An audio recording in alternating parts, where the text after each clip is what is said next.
Iyi ni radio BBC gahuza miryango ivugira i Londres kuri metero 19, 25, 31 na 41. Ivugira ku mirongo ya FM mu karere k'ibiyaga bigari no kuri interineti kuri bbcgahuza.com.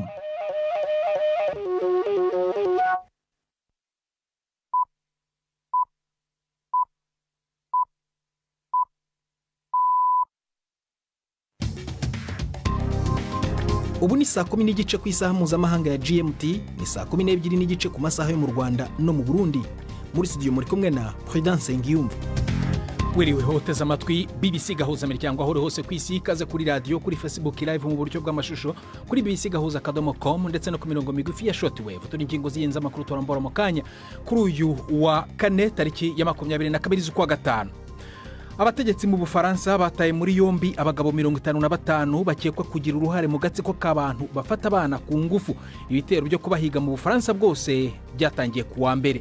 Abadiplomate babiri ba Isiraheli bishwe barasiwe i Washington. Polisi kaba yavuze ko umugabo n'umugore barashwe igihe bavaga mu birori byaberaga ku nzu ndangamurage w'Abayahudi.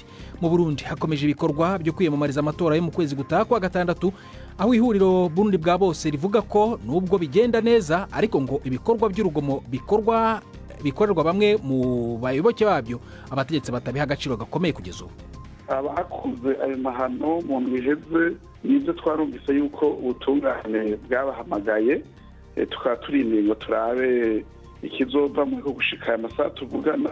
Ibintu vyibwe nk'imoto n'ibindi ntibirasubizwa nyenevyo. Hari n'ikiramico urunana nk'uko bisanzwe buri wa kane.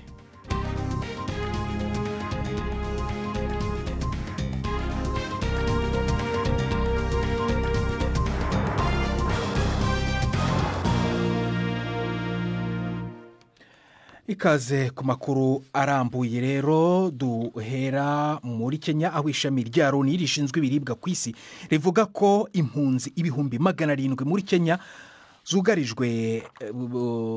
zugarijwe no kubona kimwe cya kane gusa cy'ibiryo bakeneye kuva mu kwezi gutaha kubera ikatwa ry'inkunga. PAM ni imwe mu miryango y'ubutabazi yagizweho ingaruka n'ibyemezo by'ubutegetsi bwa Donald Trump byo gukata inkunga igenewe amahanga. Ibyo rero bikaba byaragize ingaruka zikomeye. Leta Zunze Ubumwe za Amerika yari umuterankunga uruta abandi w'irishami rya Loni rishinzwe ibiribwa ku isi. Uyu muryango uravuga ko bahatiwe kugabanya inkunga y'ibiribwa ku rugero ruri hasi mu buryo butigeze bubaho mbere. PAM kandi yanahagaritse inkunga y'uburyo bw'amafaranga yahabwaga impunzi.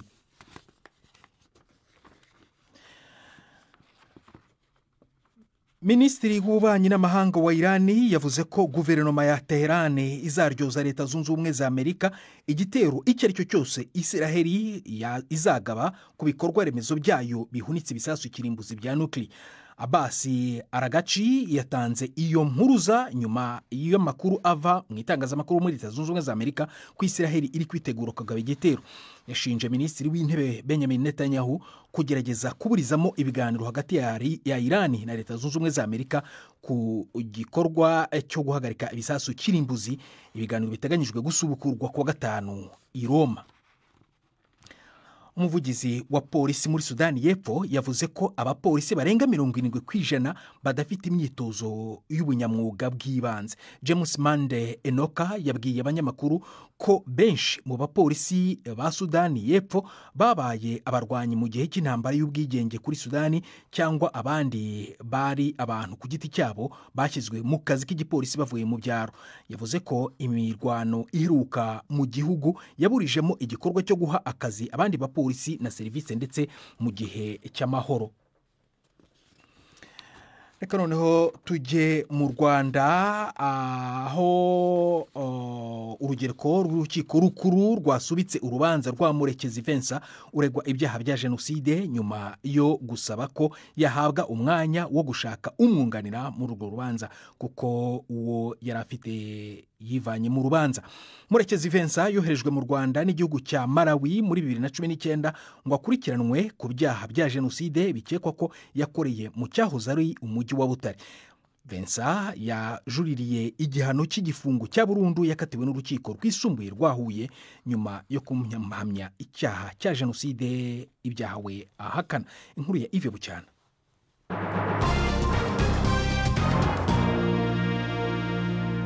Inkuru ya Yves Bucyana noneho irahari. Mu rukiko kuri uyu wa kane, Vincent Murekezi yari ku ikoranabuhanga rya video aho afungiye muri gereza ya Mageragere i Kigali. Yabwiye urukiko ko yasabye ko urubanza rutatangira kuko uwahoze ari umunyamategeko we yivanye mu rubanza atabizi. Avuga ko atashobora kuburana wenyine adafite umwunganira. Murekezi kandi yabwiye urukiko ko agifite imbogamizi zo kuvugana n'umuryango we uba hanze y'u Rwanda. Avuga ko muri gereza bishobora gufata nk'ukwezi kose kugira ngo ashobore kuvugana n'umuryango we. Yavuze ko bakeneye guhuza ibitekerezo n'ubushobozi bwo guhitamo umwunganira muri uru rubanza, ngo kuko ubushobozi ni we wabushakaga none arafunze. Urukiko rwavuze ko rugiye kumufasha kuvugana kenshi gashoboka n'umuryango we, rumwemerera ko urubanza rwashyirwa mu kwezi kwa 9. Bwana Vincent Murekezi w'imyaka 63 yari umucuruzi ukomeye mu gihugu cya Malawi. Yoherejwe mu Rwanda n'ubutegetsi bw'icyo gihugu mu mwaka wa 2019 hakurikijwe amasezerano hagati y'ibihugu byombi yo guhererekanya abanyabyaha. Inzego z'ubutabera z'u Rwanda zivuga ko Murekezi icyo gihe yaraje kubanza kurangiriza muri gereza yo mu Rwanda igifungo cy'imyaka 4 cyari gishigajeho imyaka 2 yahawe n'urukiko rwa Malawi ahamijwe ibyaha bya ruswa, ariko ko yanashakishwaga n'ubutabera bw'u Rwanda ku ruhare akekwaho muri jenoside muri 1994. Mu mwaka wa 2009 ubushinjacyaha bw'u Rwanda bwari bwoherereje Malawi inyandiko zisaba ko Murekezi yagarurwa mu Rwanda gukurikiranwa. Urukiko rukuru rwa Huye aho akomoka rwari rwamukatiye adahari igifungo cya burundu, rumuhamije uruhare rutaziguye mu bwicanyi bwibasiye abatutsi bwahabereye. Ubushinjacyaha buvuga ko Murekezi yabaye ku isonga ry'ubwicanyi mu mujyi wa Butare, aho bavuga ko yagaragaye atanga amabwiriza kuri za bariyeri. Urukiko rwemeje ko urubanza rwe ruzakomeza, ariko Murekezi agaragara imbona nkubone mu rukiko. Tuve mu Rwanda tujye mu Burundi. Hakomeje ibikorwa byo kwiyamamaza mu matora yo mu kwezi gutaha kwa 6. Ishyaka urunani rw'amashyaka ruzwi nka Burundi bwa bose rukomeje kwinubira ko icyo rivuga ko ari urugomo rukorerwa abarwanashyaka barwo mu bice bitandukanye nk'ibyabereye ahitwa Nyanzarake. Nubwo bimwe muri ibi bikorwa ndetse byanemewe n'ubutegetsi ko byabaye ndetse bukanasezeranya gufata ababigizemo uruhare, Burundi bwa bose riravuga ko nta gifatika cyari cyaba. Ihuriro Burundi bwa bose rigizwe n'amashyaka 4 harimo Frodebu, CNDD, Frodebu ndetse na FEDES. Navuganye na Kefa Nibizi mu kanya kashize, umuvugizi w'uru runani, atangira nsobanurira uko bimeze. Nacu tutakoze twarituye ubutegetsi, turitura n'ubutungane. Mu butungane barasohora umutahe wo gufata wabikoze, ariko bagiye kumufata abandi bagenzi we zinimona yakoze zirahaguka ziranka yuko afatwa gushika n'uti ko turavugana umuntu acidegenza, mu gihe wakomeretse nawe n'abagenzi bashishikara bategwa ubwoba. Abakoze ayo mahano mu ndwiheze nibyo twarumvise yuko ubutungane bwabahamagaye, tukaba turindiye ngo turabe ikizova muri ko gushika amasaha tuvugana. Ibintu vyibwe nk'imoto n'ibindi ntibirasubizwa nyenevyo. Mwebwe icyizere mufite muri aya matora ni ikihe icyo kuyatsinda? Icyizere dufite ikindi cyane kuko abanyagihugu bose baramaze kwerekana yuko buno butegetsi batakibyiyumvamwo, bitumwe n'uko ubuzima bwa misi yose bwagoranye, bakababona yuko biva ku bushobozi buke bwa leta bwo gutunganya ivy'igihugu. Kandi twashizeho abazocungera amatora hirya no hino kugira ngo n'ubugomba kuba ntibishoboke. Nico gituma rero twebwe tubona ko tuzoja gutsinda, kuko turavye mu duhiganwa tubona yuko urunani Burundi bwa bose ariko rusa n'uruhanganye n'umugambwe uri ku butegetsi CNDD-FDD. Nko mu mugambwe wanyu ibyo mushaka guhindura muramutse mutowe mu nteko ishinga amategeko ni ibihe? Nitwamuka dutora mu nteko ishinga amategeko, ubwa mbere mumenye yuko ingene igihugu cubatse uno munsi, leta ijaho hisunzwe ingene n'amashinga amateka yubatse. Bisigura yuko duhejeje gutsinda amatora y'abashinga amateka turadushiraho umushikiranganje wa mbere avuye mu runani Burundi bwa bose ari waca ashinga mbere na leta. Dukeneye ko demokarasi yoke ku migambwe myinshi igaruka ku buryo n'abatswe imigambwe basubira ku burongozi bwayo, imigambwe igasubira hamwe. Hanyuma turagomba yuko hazobaho ibiganiro tugahagarika ibi bintu vyabaye mu mwaka wa 2015 mbere n'abajya bapfunzwe bagezwa ko bakwise kudeta nabo nyene tuzobafunga kugira ngo dutangure ibintu bishasha. Tuzokomeza kandi imigenderanire myiza n'amakungu. Turategekanya yuko hoca ibiganiro vyihuta kugira ngo imipaka yose yugawe dusangiye n'ibihugu bibanyi izoheze yugurugwe. Ariko ibyo bintu muzabigeraho gute koko? Mubona ko muzagenda ejo bundi mu kwa gatandatu kubera ko mwatsinze amatora mu nteko ishinga amategeko ibyo bintu byose mwizeza abaturage bigahita bikorwa? Iyo umuntu afise imigambi akeneye guhinduka, murazi yuko inama nshinga amateka itowe imara ikiringo c'imyaka 5.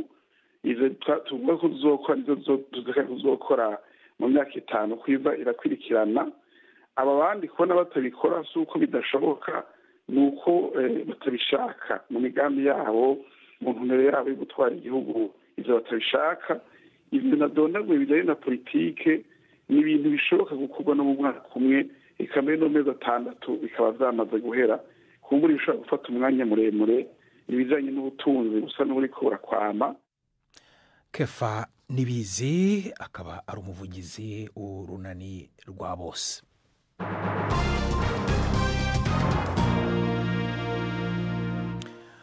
Tujye mu Bufaransa aho abategetsi bataye muri yombi abagabo 55 bakekwa kugira uruhare mu gatsiko k'abantu bafata abana ku ngufu.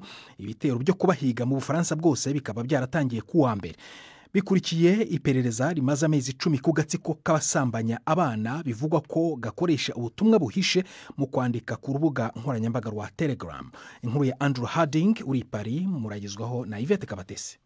Ibikorwa byo gufata abo bantu byabaye mu gihugu hose. Mu bagabo 55 batawe muri yombi harimwo umupadiri ukora ku modoka zitabara indembe ndetse n'umwarimu wa muzika. Baregwa gutanga serivisi no gukwirakwiza ibikoresho bijyanye no gusambanya abana bari munsi y'imyaka 10. Iritabwa muri yombi rifitanye isano n'iperereza ryagutse ku ikoreshwa rya programu ya Telegram, aho yakoreshejwe nabo bavugwa mu bikorwa byo gusambanya abana. Aba bantu bafashwe muri iki cyumweru nyuma y'amezi polisi ibacengeyemo yiyoberanije ngo baba basanzwe bakorana na baruharwa mu bikorwa bifite aho bihuriye no gusambanya abana bafungiye muri za gereza zo mu Bufaransa. Umwaka ushize Pavel Durov wahimbye programu ya Telegram yafatiwe mu mujyi wa Paris ashinjwa kudakumira ubutumwa burimo ihezanguni n'iterabwoba kuri urwo rubuga. We yahakanye ibyaregwa. Kuva icyo gihe Durov kandi avugwa mu kindi kibazo n'abayobozi b'u Bufaransa kubijyanye no kwivanga mu matora ya Rumaniya hifashishijwe ikoranabuhanga. Abadiplomate babiri ba Isiraheli bishwe barasiwe i Washington. Polisi ikaba yavuze ko umugabo n'umugore barashwe igihe bavaga kuri inzu ndangamurage y'Abayahudi. Biri gukorwaho iperereza nk'icyaha cy'ubugome n'iterabwoba. Inkuru ya Jack Cohn murizoho na Prime Ndeko Magenge. Igipolisi kivuga yuko uwo mugabo yari yabonetse ariko arayebayeba hanze iyo nyubakwa imbere yuko haba urubanza aho ku kigo ndangakaranga c'Abayahudi. Yaciye arasa abantu babiri bakorera userukizi bwa Israel abegereye cyane. Abategetsi bavuga yuko amaze gushika mu minwe y'igipolisi yasemereye ngo bohora Palestina. Bamenye umwidondoro w'uwo muntu nk'umugabo w'umunyamerika w'imyaka 30 yitwa Elias Rodriguez ava muri Chicago. Perezida Trump yahojeje ababuze abicishije ku mbuga hwaniro, aca yandika ati urwanko no gukomantaza nta kibanza bifise muri Amerika. Yanashigikiye uhagarariye Israel muri Amerika, avuga yuko ubutegetsi bwiwe buzokora ibishoboka byose kugira bugwanye abagwanya Abayahudi. None umwanya w'ikiramico urunana.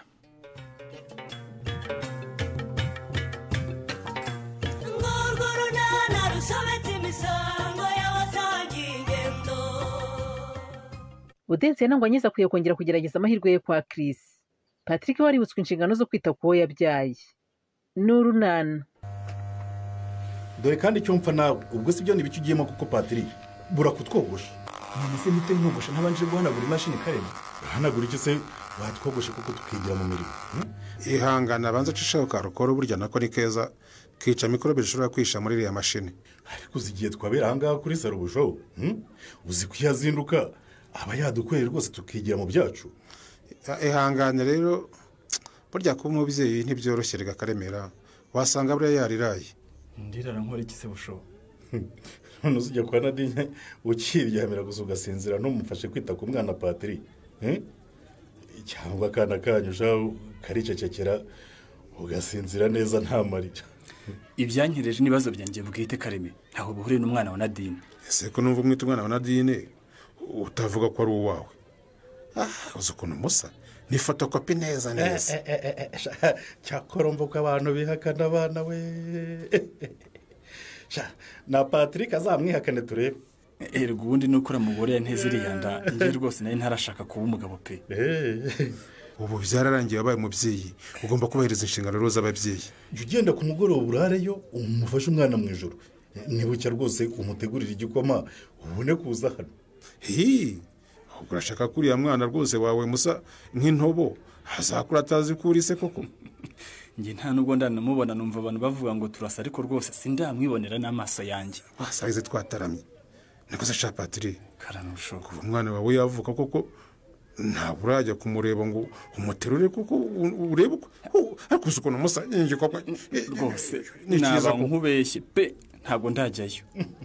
ntabwo rwose bishoboka ugomba kurara ugiyeho ugaterura umwana wawe. ndaje nzareba uko nategera Nadine mu nzira avuye nko kumukingiza murebe da abantu bose bajya bakomeza kuvuga ngo ndasa n'umwana kandi rwose njye ntaranamubona. umva umubwire Patri ntabwo ugomba gutega Nadine yavuye gukingiza umwana rwose ngo ubone gutaha akajisho. urumva ugomba kujya mu rugo ugaterura umwana wawe rwose ukararana nawe akabanyarira mwembi rwose mukanamuhindurira nibwo uzamenya agaciro shaho ko kuba umubyeyi. bushovuze ngo iki ngo nkajya kurara mu rugo kwa Nadine koko?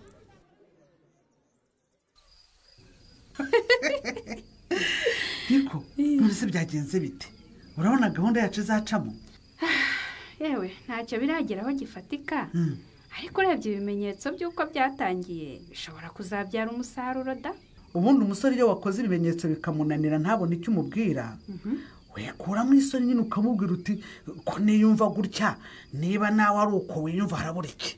koko ese ubwo watinyuka ukabimubwira mu mazina gutyo sori? wabigize ntunyumvira ko ugaruye za soni zawe? umuhungu usaba afite indimi zingahe ku buryo icyo avuga wowe utabasha kukivuga? hari ibintu uba wumva umukobwa atatinyuka kuvuga n'akanwa ke pe. niba ukomeje rero gahunda yawe yo kwigira nyirasonireya umbwire nkureke wirwarize mu buryo bwawe kuko rwose ubwo inama zanjye nakugiriye cyangwa nkugira ntacyo uraba uri kuziha agaciro. kandi natangiye kuzishyira mu bikorwa ubwo se uzi ko ejo ninjiye mu cyumba cye. rahira so none se ubwo wageze mu cyumba kuko birangirira aho? urumva nyine naragiye shyira imyenda mu kabati ariko nyine gahoro gahoro nitinzwa ngo numve icyo ambwira ariko sha uzi ko byarangiye nta n'ikintu ambwiye.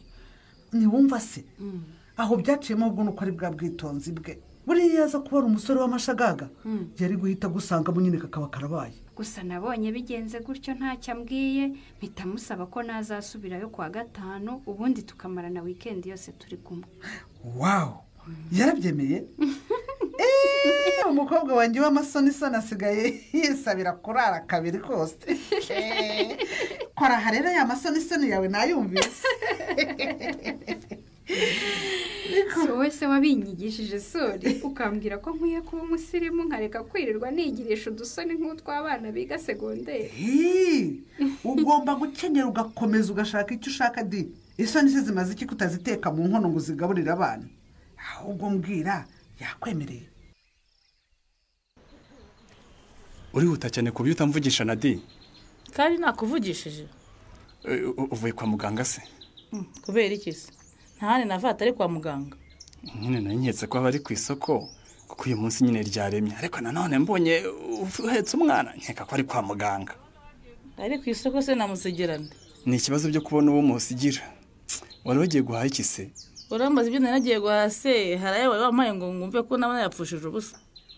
ariko ntibikura akazi Nadine kwari kwibariza bisanzwe gusa numva bavuga ko umugore wonsa akwiye kurya ibikomoka ku matungo Yego. kugira ngo akomeze kugira ubuzima bwiza ndetse n'uwo yonsa. wari ubinzaniye se ubwo se urumva wabimenya utarabyaye njye wabyaye nkaba ntabizi nanjye ndabizi kandi ndabihashye. Si kubera icyo uvuze ngo se nabyaye Nadi. ko ariko mbizi se urabimpora burya se ugira umwana Hanyuma se uhetse n'uwandi. n'uwawe se Nese uje kwegeka uwo mwana ku wundi mugabo utari njyewe Nadi. Yego. Uzi n'ukuntu abantu bose bambwira ngo turasa. abantu bose bagenda babikubwira wowe nta maso ugira wo kwirebera kuki se wabyumvanye abantu niba umwana ari uwawe. Nyine natinze kuza kumura ariko rwose ubu ngubu rwose wakora agashoka nkamukubita amaso igirayo Patri igirayo mvira ku mwana se ku mwana yanjye. umva ntabwo umwana wanjye bamurebera mu muhanda urumva ndanakwiyana. Ubwo se wanze ko ndeba umwana wanjye Nadi. Igirayo se. Birahira ngo turasa koko reka ndeba ariko. umva Patri umwana wanjye si inzoga y'intema bafatira aho baboneye urumva nushaka kumureba uzakuzindure. Yitwa ndetse byibuze ngo nzaze nza amazina ye. urayambaza se ngo nusanga arimo abo uzayahindure. Nyine ndagira ngo numve niba uramwise amazina meza nka bine namuteguriye. Yego wabujijwe n'iki kuyazana kwa muganga ngo tuyandikishe mu irangamimerere se niba ari uwawe. mbakiriza iki se nyirane? sha baza Felicien njye mvuye mu rugo ndiye. none njye ntabwo ngira urugo se cyangwa mu rugo iwacu niduteka. kandi ubwo mwagize ngo murampimye. wari ukoze rwose nyine. reka tukwibwirira amakuru atugenzanye nawe kuguhimaho turaguhimye da. nimunyibwirira amakuru naho rwose agahimano kanyu ko karanyuze. anye Karame, turashaka kubyutsa club yo munsi y'umunyinya. harya pe ubu yaraguye ntigikora. Enye kuva ahura n'ibibazo ugacika intege natwe byatugezeho ingaruka zikomeye pe. kuva burya kugeza ubu bisa nk'aho tutongeye gukora pe. ese ubwo kuki mwahagaze we? iriya club shani nziza ntimuzayireke rwose ifasha urubyiruko cyane. uzi ukuntu muri iyi minsi urubyiruko rwongeye kwishora mu mibonano mpuzabitsina sha. uzi ko ka gakobwa ko kwa Karisiti ngo nako gatwite we. kuvuga uwo kwa Karisiti si uciye kuwo kwa Muvunandinda naho kwa Maritini bose ntibatwite. yewe kandi ngo uwo kwa Maritini yitewe na ka gahungu ka Bernard we Toto. we yasha Toto wa mwana wiga mu wa gatatu w'amashuri yisumbuye se yateye inda. yewe ntawe urabapima ariko niko bivugwa kuko ngo n'akana karabyemera. urumva ikibazo rero gihari abana bari gukora imibonano mpuzabitsina itanakingiye bumva ari imikino ntabwo bazi ingaruka ziva muri iyo mikino rero.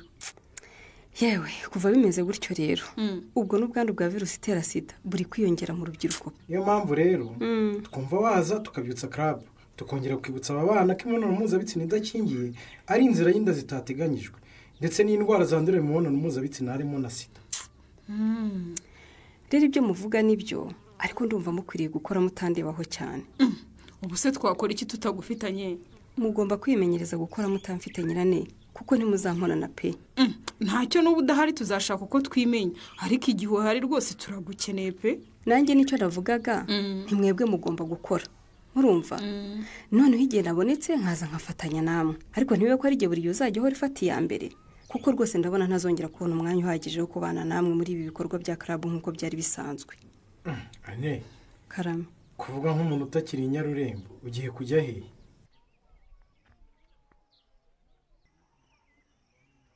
ako kajerekani se ko kagaruye nyogoko. fata ibyawe di akira bikira umugabo wawe muze kunywa. none se koko ari agacupa nari nagusengereye kuki utakanyoye ukaba ukagaruye akabido kacyuzuye. ese ubwo iyo ndeba ubona ndi umwana kudasanzwe ngurira inzoga iyo warayuzanye yari ya rubanza kidi. nta rubanza ruyiriho ariko nuko numvaga nshaka kugusengera nka mabukwe mwiza. nka nyokobukwe mwiza ye. wavuze uti ndashaka gufatira ku nda utazatuvuguriza ku mafuti twakoze igihe n'umugabo wanjye ukareka guca hirya no hino. amafuti twakoze sinayahe kandi ugukeka ko biriya mwakoze na nyogokuru mugashuka karemera byarangiriye hariya. ariko mabo ubu koko twaramushutse twamushutse iki koko? ariko biriya bintu uretse wowe na nyogokuru wagira ngo mwarasaze. hari ahandi mwabibonye? mwabonyeho umugabo uva iwabo akajya gusezerana mu mihana boshye ko atagira aho avuka.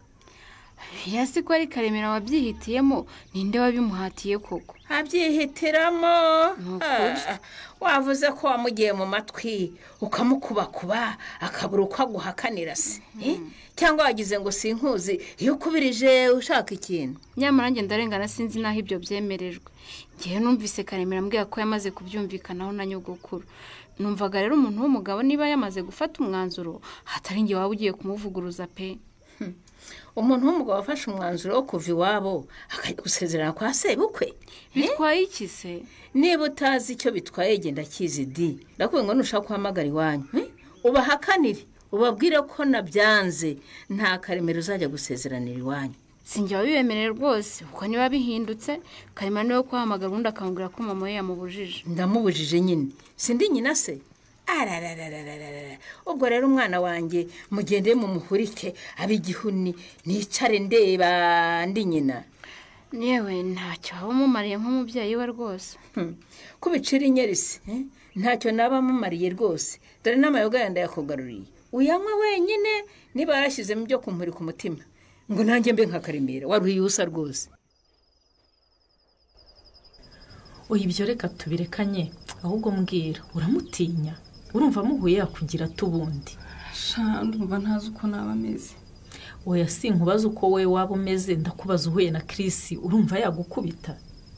Oya nanone kandi yagutuka se cyangwa yakubwira nabi? Chris uko muzi nta na kimwe yakora muri ibyo byose umbwiye. None se uratinya iki?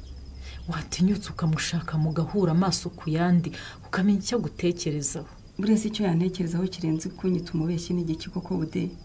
Ariko se ku cyumutekerereza wamushatse mugahura akabikwibwirira n'amagambo ye? Erega shagaho kari kuwundi karahandurika bude. Uzi ko uri imbere y'umusore ukunda akakubwira ati ndakwiyamye narakubonye uri umugome ntuzongere no kuntekereza. Hanyuma se kuba uri imbere y'umusore ukunda mwari mwarashwanya akakubwira ati nubwo byagenze nabi ariko ndacyagukunda kandi gusa wakoze narari kubabariye bude? Ndakumva. Uretse kwibeshya birenze urugero urumva iryo jambo Chris udashobora no kumpamagara koko yarimbwira? Niba nawe atekereza nk'uko utekereza se akaba avuga ati ngize Imana nyesi yatangiza ibiganiro ubundi nkabona aho mpera mubwira ko namubabariye. Chris asigaye yirirwana na Leya ntabwo yantekereza pe. Wasanga rero muri uko kugira isoni no guceceka ariho Leya yuririra akigarura Chris nyine nawe uraho ngo urumva utamugiye imbere ngo muvugane. Ariko reka nzishakemo akabaraga ngende mubwire ntinje kukureba ngo tuganire ku byabaye. Ubundi ngo kuvuga uretse kunsuzugura hari ikindi azankorera kibi? Kugusuzugura se byakwica cyangwa ubundi gupfusha ubukwe ku munsi wa nyuma nibyo bitagusuzuguje? Wibinyibutsa dore nayo ntangiye kubyibagirwa Budensiyana we. Nuko rero sanga umusore umubwira uti ndashaka ko tuvugana agusuzugura kwima umwanya cyangwa se nawe yumve ko ari ngombwa muhura umusaba imbabazi ziguhe cyangwa zikwime uve mu cyeragati. Gahunda niyo bude.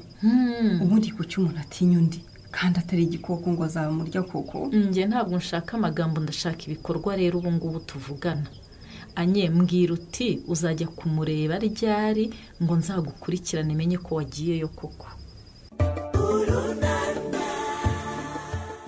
Anyise mama azashobora gukora ibudensi yanamusaba wowe se ubona bikwiye? Naho mu kiganiro runana cy'ubutaha.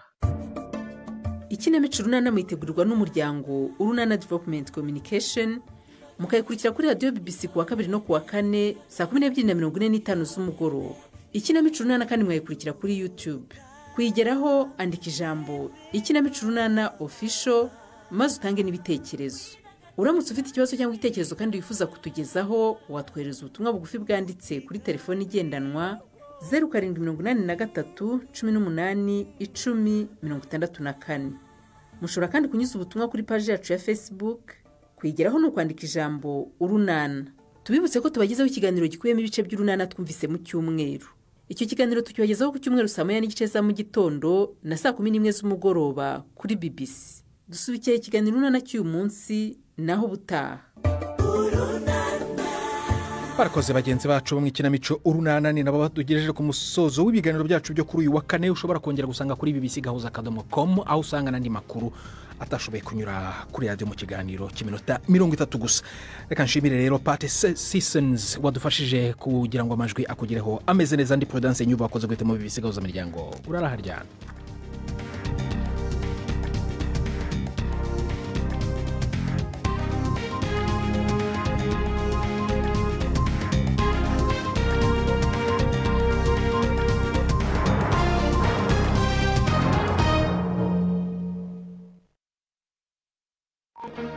Thank you.